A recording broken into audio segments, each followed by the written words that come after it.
Aloha and welcome to Connection to the Cosmos with your host, me, Dr. Lisa Thompson, where I have out of this world conversations with extraordinary people. And today I'm very excited to have on Rachel Corpus. We're going to bring her on in just a moment. But first, just a few announcements. If you have not had the opportunity to grab my free 20-minute meditative journey to meet your galactic family and guides, make sure you do that at mysticmanta.com or drlisajthompson.com. Also, I'm going to be leading my Galactic Ascension Channel Certification Program, which is my unique healing modality that was downloaded from different ET groups.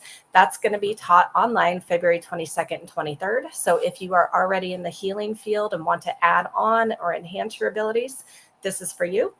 Also, I am leading my Galactic Retreat, where you will do deep dive connection with all of the cosmic galactic things, higher dimensional beings. That is April 30th to May 4th here on the Big Island of Hawaii. And all of that information is on my website, mysticmanta.com, drlisajthompson.com. And then if you're coming to Hawaii, specifically to the Big Island, then come on one of my Big Island UFO tours, where you will see the night sky in a whole new way using my advanced Generation 3 military night vision goggles. And for more information on that, go to bigislandUFOtours.com. So without further ado, we're going to bring Rachel on. Hello, Rachel. Hello. Hi, Dr. Lisa. Well, I'm so excited to talk to you, and I would love to. I'm going to share your bio with the audience because I think you're my first angel that I've had. I've had angel communicators and channelers, but here we go. Rachel Corpus is an angel, an actual angel in a human body who came into physical form to learn and teach how to live a fulfilled life in deep connection with Source. She was born with the ability to experience things that others could not easily see or feel, like watching an angel sing above her crib or playing with ghost children from the nearby cemetery. Early in her life, Rachel experienced her first of many near-death experiences. She remembers going to the other side and being shown what her life could be like if she decided to return as a healer and a teacher of many. After coming back, she experienced her gifts getting stronger and stronger. Daily meditations, study, and absolute faith in God help Rachel grow into the spiritual person she is today. As a professional channel, Rachel plays fluidly in the quantum realm and the multiverse of parallel realities. She works in collaboration with angels, ascended masters, people on the other side, and high-vibrational extraterrestrials. The best part of Rachel's life today is helping others remember their divinity, uncover their natural gifts, and evolve into their best selves. She is committed to being a liaison for spirit, ready to adapt to any need, being, or situation that spirit presents. Okay, so, and my dog decided he wanted to chime in. I love it. I love it so much. Any being spirit presents. Right. Perfect. So he Perfect. Right on cue. Feel that energy. Well, I love it so much. My first question to you, though, is okay. So you're coming into the body as an angel, but like, how did you grow up? How your household, spiritual, religious, something else? Religious, but not really practicing. My parents, we were Catholic. Okay. My parents are still practicing Catholic, but more Sunday Catholics, and then they would drop us off at Christian education on Wednesdays.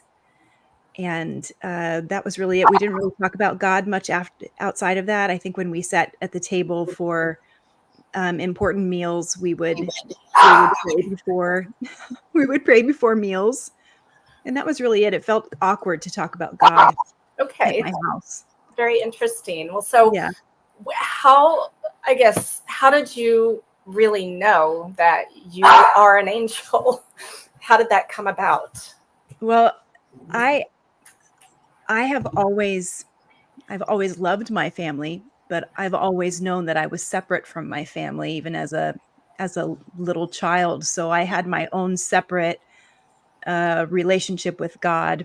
I had really two experiences going on. I had my religious upbringing, and that would entail hearing the scripture story and the homily or the sermon on Sundays, and I knew that that was a very narrow version of the story. Mm. And then I would know my out of the box, here's my relationship with source, energy God, and the extraterrestrials and the angels. And that was just messy and fun and weird. And that was constant conversation and playing and, hey, let us show you this. And I would be able to say, well, what does that mean? And am I okay? And what is this? And can I still play house? And it was just, it was very personal and Mm. wonderful and not rule based. And they taught me from a very, very young age that I didn't call it spirituality. I didn't know what that was, but I knew that it was all love and I knew that it was inclusive. I didn't know that word either, but I Okay. knew that I was welcomed there. And I knew growing up religious, I didn't always feel included. And at that point, it wasn't the church that was making me feel that way. It was really my peers that were making me feel that way. And then as I grew older, it was a lot of the church rules that felt exclusive and um, the box that didn't fit in the definition of God. So really, that's how I grew up. I grew up religious, and I chose that. We choose our we Me choose too. our parents, we choose all of that, we map it all out, and I'm really grateful for that. It was great in all the wrong for all the awful reasons and all the great reasons.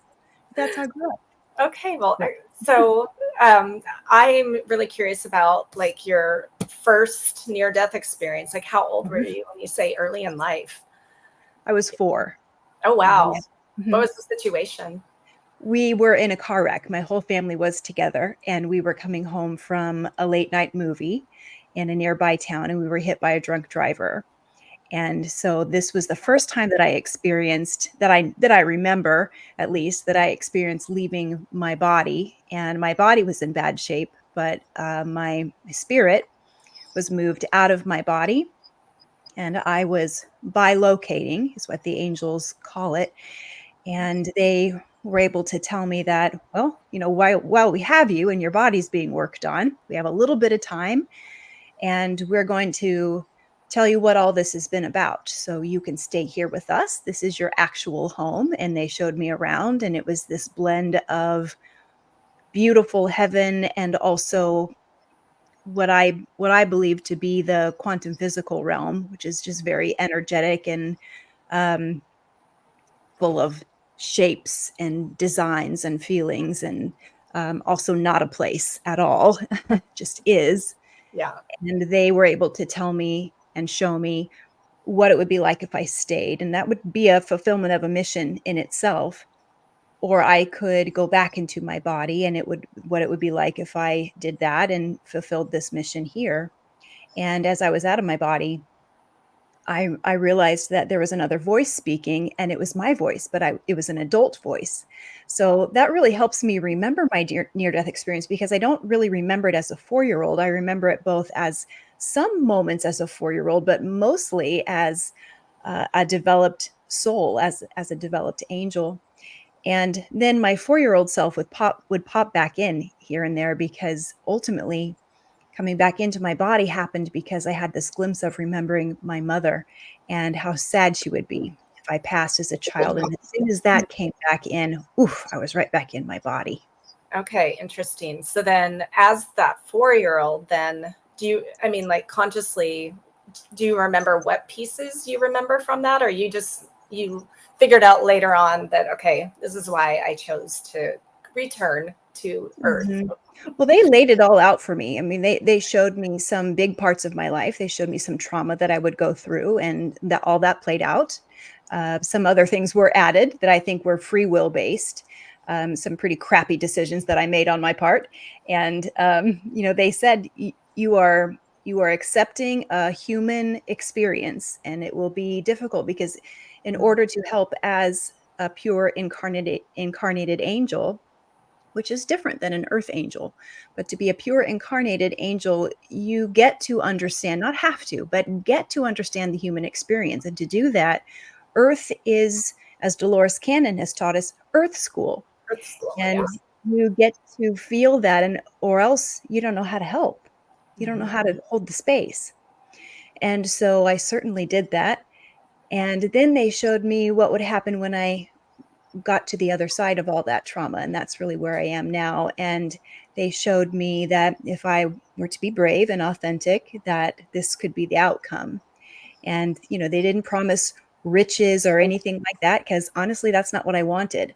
I just wanted to help everyone remember that they are not separate from love. They're not separate from God, and that we're all divine inside, and that the big game is that when you're born, you forget all this stuff. Right. And it's our divine purpose to remember how blessed we are, and that we are worthy of all this goodness, and that we have been in all these incarnations together so many times that it's caused us to forget. And now we get to wake up to it all. And that's why I'm here. As an angel, I'm a messenger. So this isn't my information. This is information that is from source. And it's the same information that's coming from the extraterrestrials, the other angels, from our animals, from each other. I'm just one of many, many messengers, as long as we can listen. And our children who are being born, they have the same message that's coming through. So I'm one of many. I'm just grateful to be able to share my message. So thanks for having me on the show. Well, absolutely. Well, and I'm one of the messengers too. And so, You are. and Yes. I resonate with that of like choosing to experience some really hard lessons in this life, because I know that I have not been earthbound very much. And I needed to, in order to do the work that I do, like you, go through some very hard things so that I could come out on the other side to actually have that compassion and empathy for people and teach it from a point of experience, as opposed to, like, I have a PhD, and teaching it from like the professor point of view, it doesn't work. But aren't you glad you have it? I am. Yes, Absolutely. Same. I mean, I don't have a PhD, but I have, I went to seminary, I've been a teacher, I've done things that sometimes I think, why did I do that? Why did I pay for that? And then in the next moment, my angel peers will say, well, this is why. This is why. I think, oh, well, yeah, okay. I'm glad I did that. Yeah. Well, so how did you start? I mean, I guess career-wise, did you start out in normal mainstream kind of world? Yes, I began as an English teacher. Okay. And a drama teacher. And I did that. And then I studied to be an opera singer. I did that for a while. And that's how I met my husband. And then we got pregnant with another earth angel, my daughter, Olivia. And as soon as that began, having another soul grow inside me really expanded me. And having that, I call it my growth chart, having my soul chart really expand with bringing children into the world and losing some children. That began this part of our path as well. Started to really, I guess, hold my feet to the fire. And then at some point, going back to teaching public school and realizing I really can't serve the world in this structured way that the government is leading. So I'm going to try to go the church world. Same thing, different structure, same issue. Yeah. So then I just talked to God and I said, all right, I'm sick of leading. You lead, your turn. And so I started following and being less ego. I worked with my ego, to be honest, because as an angel, you'd think I'd have it all together. Oh, darling, no, still working on it. So at some point, I just surrendered and I said, okay, I'm just going to be my spiritual, psychic self. I'm going to see where it goes.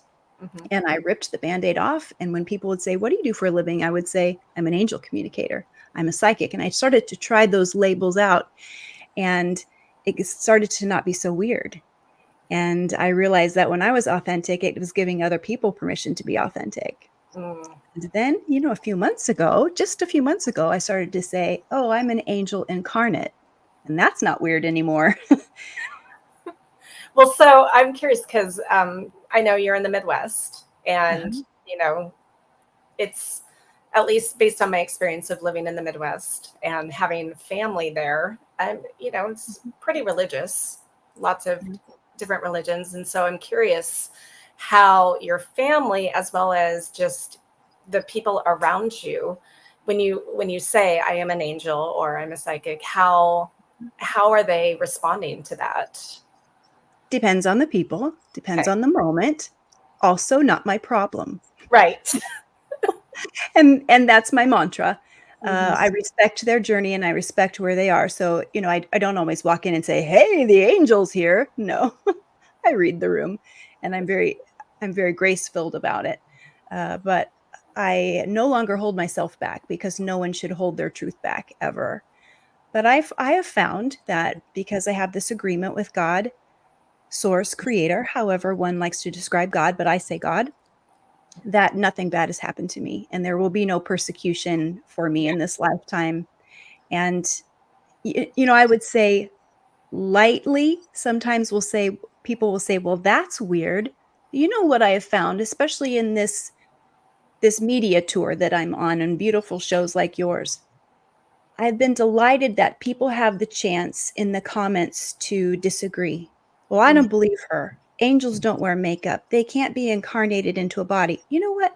I actually really love that. I don't take it personally. I don't really read the comments that much, but I love the container for people to be able to disagree and not leave the room because we don't do that the same way as we used to. We Mhm. kind of just like disagree and go. Yeah. Get mad at each other.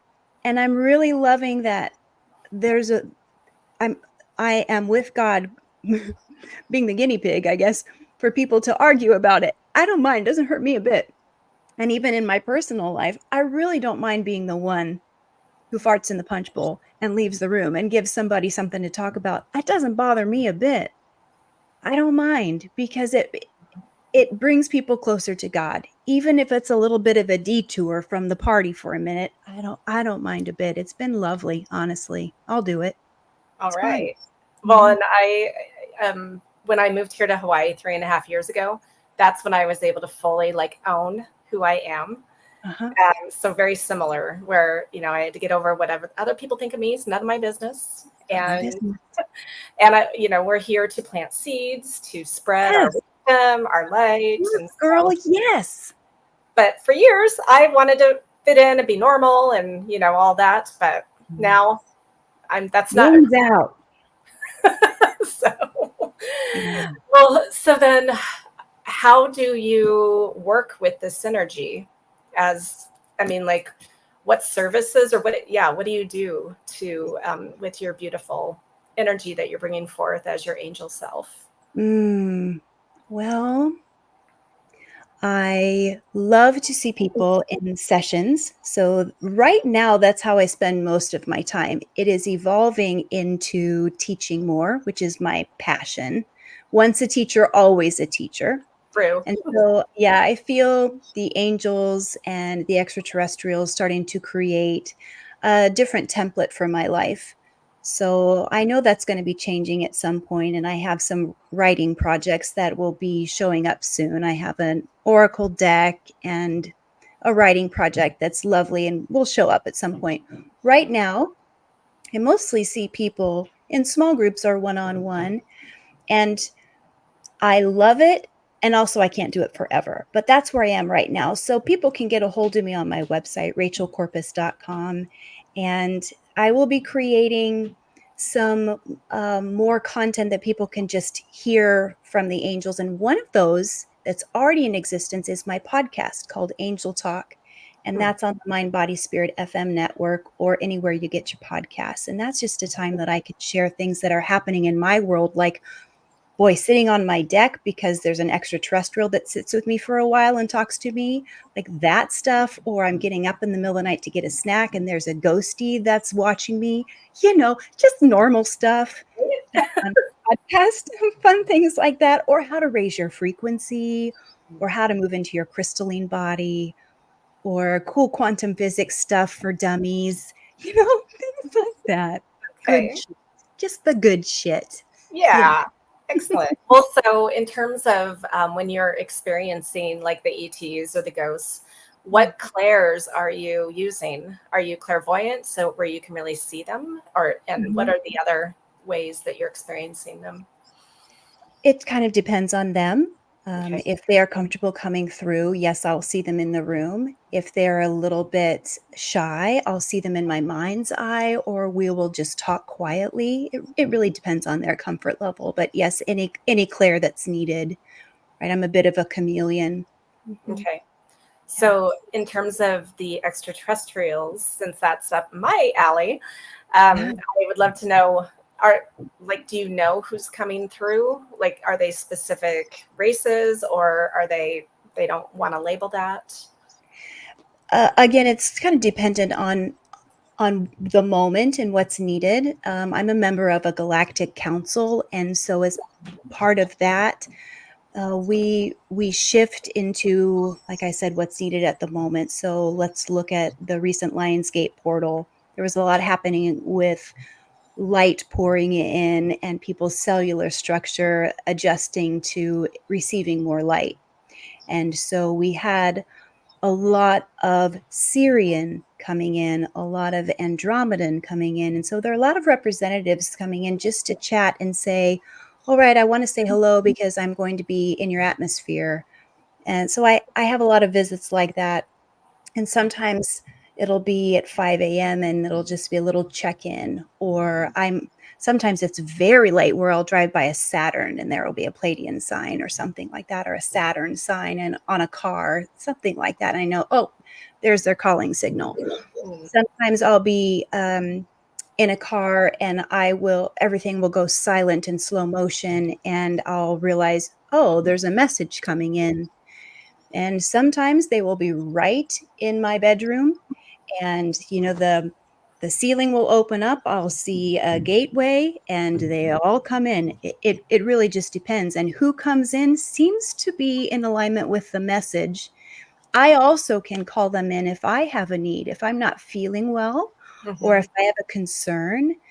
It happens mostly if it's a concern about myself. I've realized that I can call in help for my children or for my husband, who's my best friend, but they usually come quicker if it's for me. I think that's because the free will mhm. law. Right. I hope that answers your question, but they're all so Yeah. loving, and they all seem to be overlapping, like we're all from the same neighborhood, and they Yes. communicate with each other. So I have noticed that sometimes I will call in, say, an Arcturian, and I'm thinking that's who's gonna show up. But then a Lyran comes in. I'll say, "Why are you here?" And like, "Well, you thought you needed that, but actually we talked and you need me instead." I don't always know. Yeah. Beautiful. Yeah. Well, I like that a lot. okay, excellent. Well, and there are a lot of groups that I work with personally as well. So currently 13 that I am aware of, but I know that that is growing. Well, there Um, are lots of groups that I don't know who they are. yeah, I can't exactly. identify them. They just feel like love, and there's some that I have to ask, "Are you good?" "Oh, yes, we're just not like you. We're not as animated as you." Yeah. Have you run into that? Actually, probably in my younger life, yes, but in again, once I fully embraced this who I am, it's only those higher dimensional loving ones. Wow, Yeah. I But love I've it. I've met a lot of people who have experienced some of the more polarized ones in their earlier life, and then once they got a hold of like their power, then those experiences disappeared. Mm, I Yeah. love it. How do they show up for you? Well, so I mean, I've been a contactee experiencer my entire life, Yeah. and so when I first met my Arcturians, that was back in Mm, 2018, and I was taking a psychic intuition class. And it was this inner journey where I went to a completely different realm, and they were in front of me and just exuded the most pure love I have ever felt. And their message to me was, you are one of us, we are one of you, we are a family. And mm, so that's the first group that really wanted to start working with me consciously. I had already started my spiritual business because I think for me, I had shut that part of me off for so many years, trying to be normal. I had mainstream careers Yes. and had to be taken seriously. So I had to hide the ET side. And Yes. so, yeah. So when I accepted that, then they're like, okay, we really want to channel through you. And then once I felt comfortable with that, then they're like, okay, we're bringing in your other groups as well. Okay. Yeah. Yeah, interesting. When I had extraterrestrial visits when I was a child, and they were loving. Mm-hmm. I wasn't scared of them because they were so playful and so kind, and they were nice to my dog. You're nice to my dog. You got me. I Yeah. love you. Well, and dogs read energy, right? They know. They know. They know. Yeah. And then I think in 2021, this council, they asked me to serve on a council, and they called themselves Sarai. I said, "Do you have a name for this particular council?" Sarai. Okay. I looked that up as best as I could, and it meant princess. And they said, "Well, that's not really who we are, but we are a feminine council." Mm. That was really curious to me. Mm-hmm. And I work with them quite a bit. I can go outside and I can say, "I miss you, I love you," and a star will move or wink at me, or at least I think it does. Because, sometimes you can look at the stars and your mind plays tricks, but in my mind, I think Yes. it's moving and winking. Mm-hmm. But the coolest thing has happened that I have listened to other people talk that I have no relation to, not met, and they have mentioned Sarai. And that makes me feel so good because I know they're real, but Yeah. also I have an ego, and it's so validating to hear other people mention Sarai. I'm like, "Oh, thanks, guys. Thanks for coming through that person." Oh, I love it. Yeah, that's beautiful. Well, and I think, no matter how evolved we are spiritually, we all still have that human ego to a degree because we're still Oh, here on yes. earth, right? Oh, yes. Yes. And, I can feel my wings, but I can't see them unless I close my eyes. Mm-hmm. I could see them when I was little, but I miss them. And so when I get validation, oh, it feels so good. Yes, that was a neat moment. Yeah. Well, and when I met the Arcturians, I clearly saw them, but I didn't know who they were at the time because even though I had, seen UFOs and had been on craft and things, I hadn't gone down the rabbit hole of who the different races were at that time. Because again, I was trying to be normal. And so when I came out of the journey and I was sharing with our class, one of the ladies in class, she was like, that sounds like either the Arcturians or the blue avians. So I had to go home and Google what they were. But as soon as I saw the images of the Arcturians, it's exactly what I had seen. So that was validating to me. Yes. Yeah. Yes. And when I guide people to meet their galactic family and guides in private sessions, but then also on my UFO tours.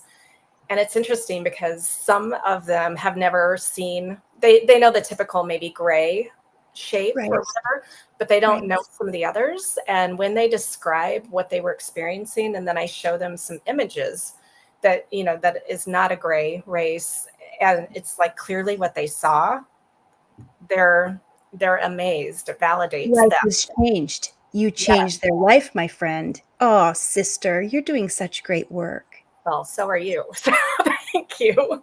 Feels Well, good, doesn't it? yeah. So in terms of the angel energy versus some of the higher dimensional ET energy, how Yeah. I know like the frequency feels different, but how can you explain how that shows up for you in terms of feeling or knowing, okay, that's definitely angel versus ET?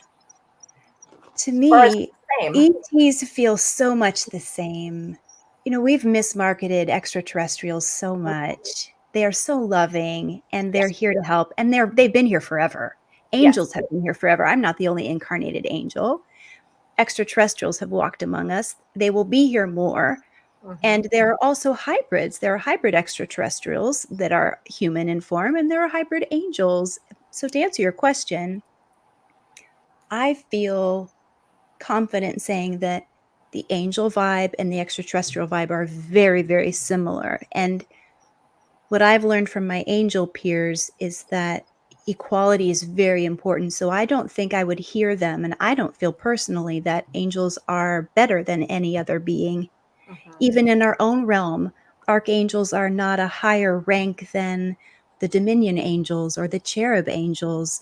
We may be placed, sometimes I joke and say the archangels are the managers, but that's not a level to strive for. We're all equal. We're in like a wagon wheel. We're all equal. So when thinking of the extraterrestrials, the vibe feels the same to me.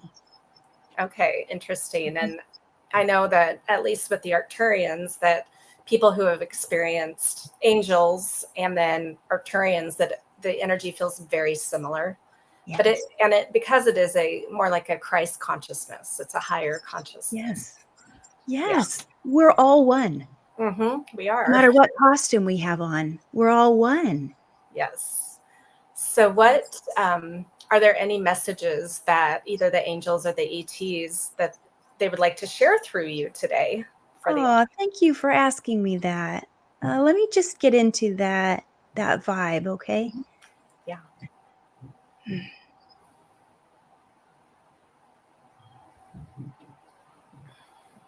Okay. So this is from my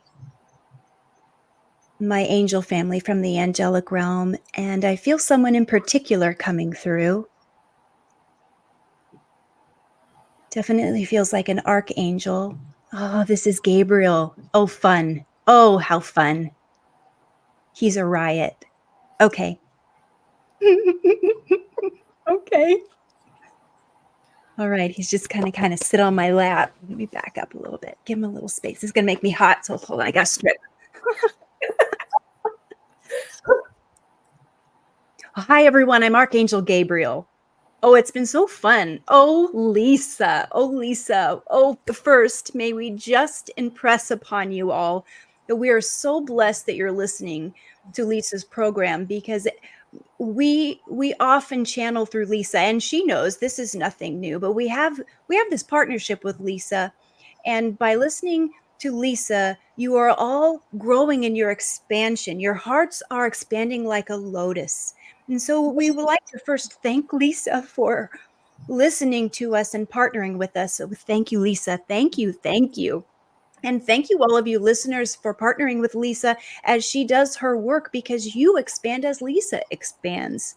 Oh, we're so blessed, all of us. And then he looks all around and up and down to all of the beings. And Rachel, speaking here for a moment, I'm seeing dragons. I'm seeing the Fae. I am seeing beings that I don't know what they are, but they're beautiful and funky. And I'm seeing a lot of you listening. I'm seeing your family. Someone just lost someone today when this show airs. Oh, I love you. I'm sorry for your loss. And all is well. They can breathe again. And they promise you they will not smoke on the other side, even though they could now, they won't. Pinky promise. And then Gabriel gets to the message. Here we go. Earth brothers and sisters, this is the time that your hard work, you're always working, aren't you? Your hard work is about to pay off. And we're not asking you to coast along, no, but we are asking you to calm it down a little bit. This work that you're doing is not product-based. It's not even deadline-based. It is love-based. And so we ask you, could you look at yourself in the mirror? But it's not the usual mirror. The mirror is going to be in the people around you. We ask you to look for your success in the people around you. If the people around you look ho-hum, dull, then we ask you to look within. Have you been ho-hum and dull? And if so, share some love, share a smile. You have it within you. Even if you feel depleted, you have it within you. And why? We will supply it. That is our promise.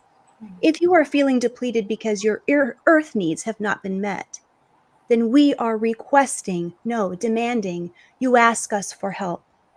You have the blessed gift of free will. And so we often observe that you need help, but we are here watching you learn. And so ask us, demand us. Help us now. We are ready, angels. Help us. Help me now, angels, and we will, so that your light can be remembered. It's always here. This is your Christ light. Raphael comes in. When we speak of the Christ light, we are not speaking religiously. We are speaking of your origin, your original love. And when Jesus the man remembered that he is also worthy of love, his Christ light began to burn, burn. And did he have heartburn? Yes, he did. Did he remember his worth? Yes, he did. Your body will respond to this. Allow it. Stretch, dance, sing. Allow the awakening. Gabriel comes back. Yes. And so remember, watch the mirrors around you. If the mirrors are joyful, accept the joy and give it back. If the mirrors are, add some to it. Fill the cup. You can do this. Because what is happening next in your culture, wherever you are watching from, what's happening next in your culture may look grim, but that's not true. What's happening next is goodness for you personally, goodness for your world. Mama Earth is having a baby, and the baby is joy. End of transmission. I felt that. Ooh. Right?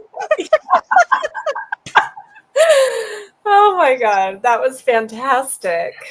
Oh, thank you so much. Well, and I think that right now, that specific last part of the message is so important because there's so many people wrapped up in fear about what's going on.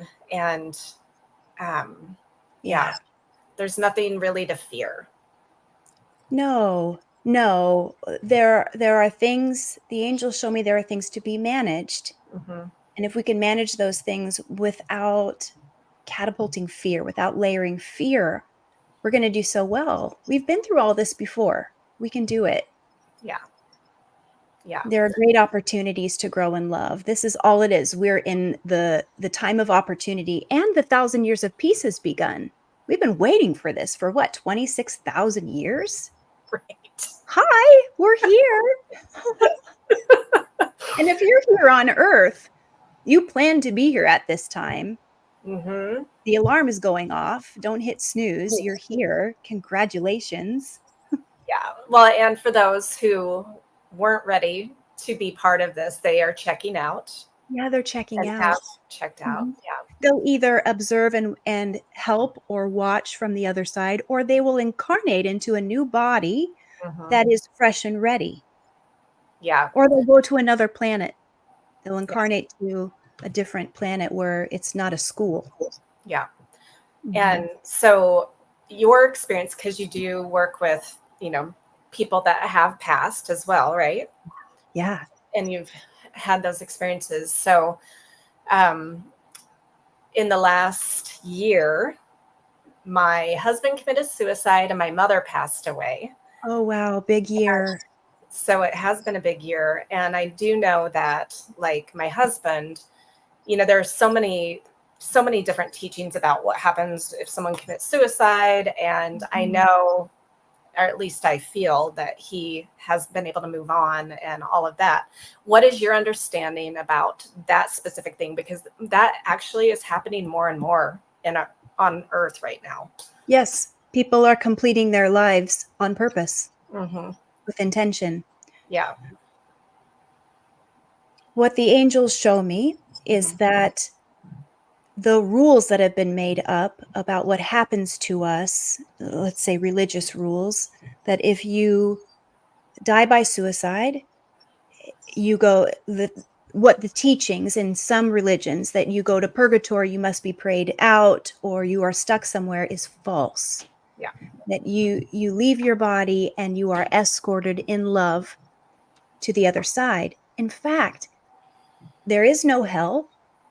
There is only the beautiful afterlife.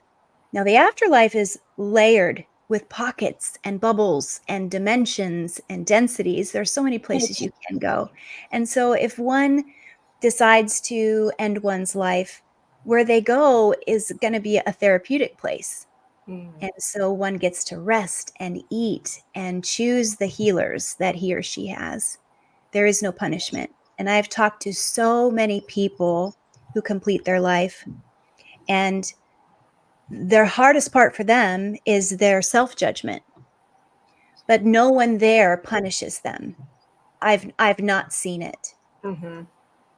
And I want to be really careful about what I say, because I don't want to make it sound so easy that everybody does it. Right. Because what I have seen is those people that are choosing to end their lives after they rest a bit, they go right back in to where they left off. So let's create an example.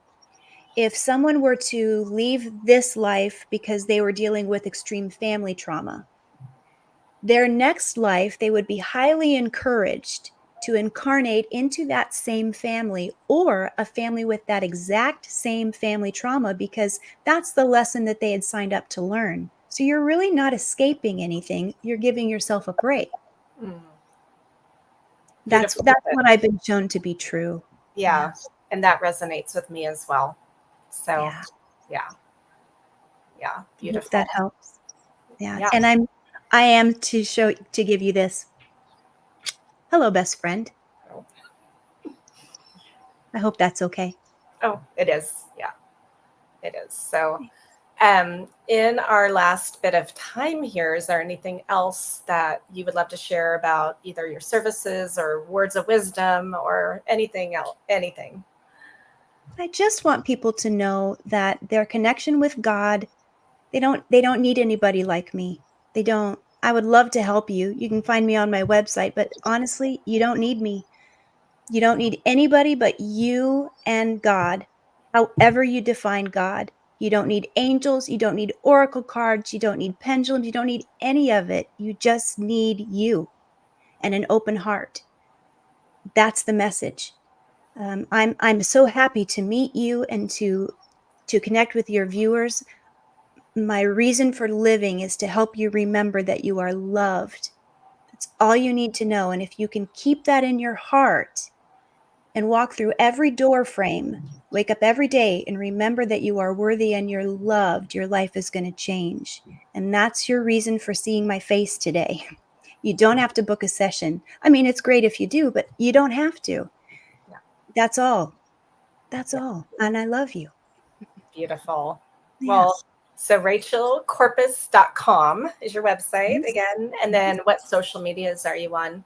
Oh, I'm on the Book of Faces, and I'm on the Instagram. And then my podcast is Angel Talk. And that's a really wonderful way to, listen while you do the dishes or you're driving and get some good, lively content with the angels and the ETs and good guests. Maybe Dr. Lisa Thompson would like to be on Angel Talk. I would love to. Yes. Well, I'm going to write that down.